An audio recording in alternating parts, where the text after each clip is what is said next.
Ladies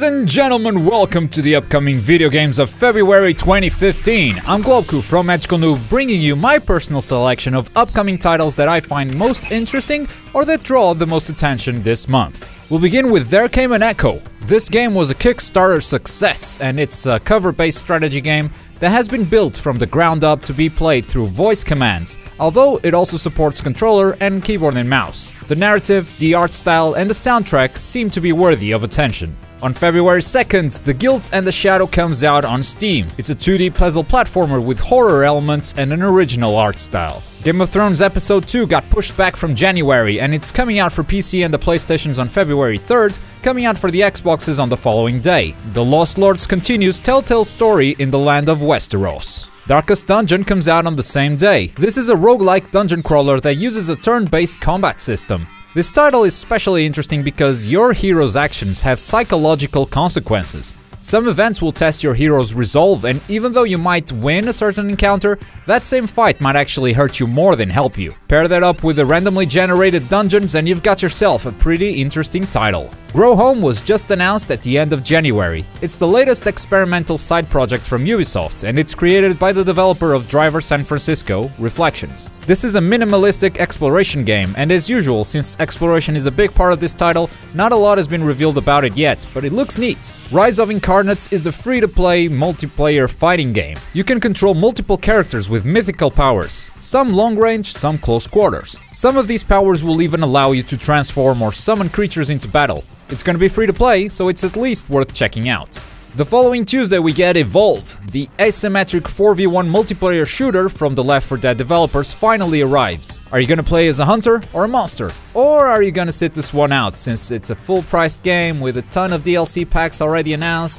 And also not cheap DLC at that. The business model in this game is a bit weird, but its gameplay looks very solid. Unmechanical gets a re-release in the form of Unmechanical Extended. The 2D puzzle game is getting new levels and bonuses as it makes its release on the new generation consoles. The Escapists is now available through early access, but it will have its final version released on February 13th. It's a pixely game where you play as a prisoner trying to escape. It has crafting, strategy, and even a sense of humor. On the same day, Monster Hunter 4 comes to North America and Europe as Monster Hunter 4 Ultimate.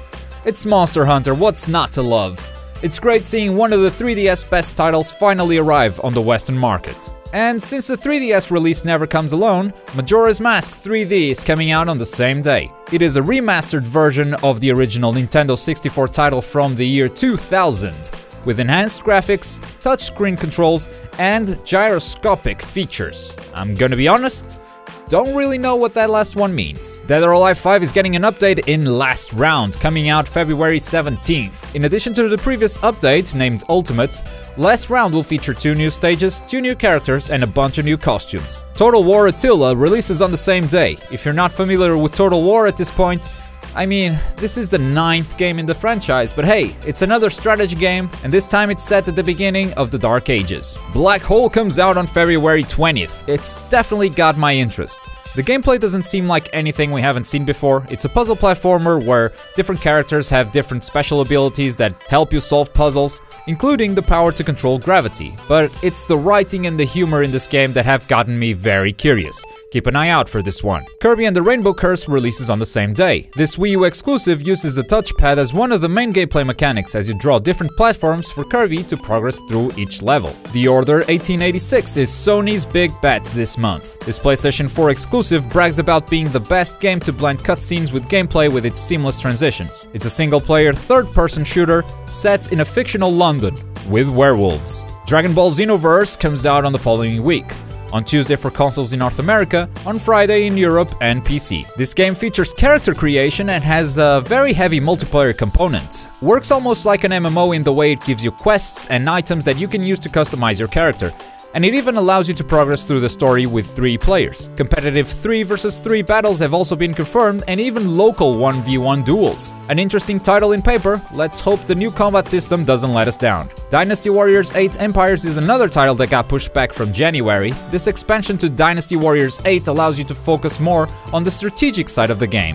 because that's exactly what everyone's looking for in a Dynasty Warriors game. Resident Evil Revelations 2 gets its first episode on the same day. As you might have guessed from the title, this is an episodic series on the Resident Evil franchise. It's still a survival horror game, very much in the style of Resident Evil, and it will feature 4 episodes total, coming out 1 week apart. None of that Telltale's bullshit. And the last title we have for you today is Oddworld New and Tasty. This is a remastered version of the original Oddworld game. It came out about 6 months ago for PlayStation 4 and is now coming to PC. The remake got very good reviews, so I'm definitely excited to pick this one up. It seems that it's also coming out for PlayStation 3 and Xbox One in March, and sometime in the future for Vita and Wii U, meaning that soon, everyone will be able to play or replay this masterpiece. And that's it for the releases. As usual, let me know which games piqued your interest in this list. Did I manage to show you something new that made you curious? Leave it down in the comment section below, and while you're down there, click that thumbs up and subscribe for more gaming goodness. I've been Globku. Take care, everyone. See you next time.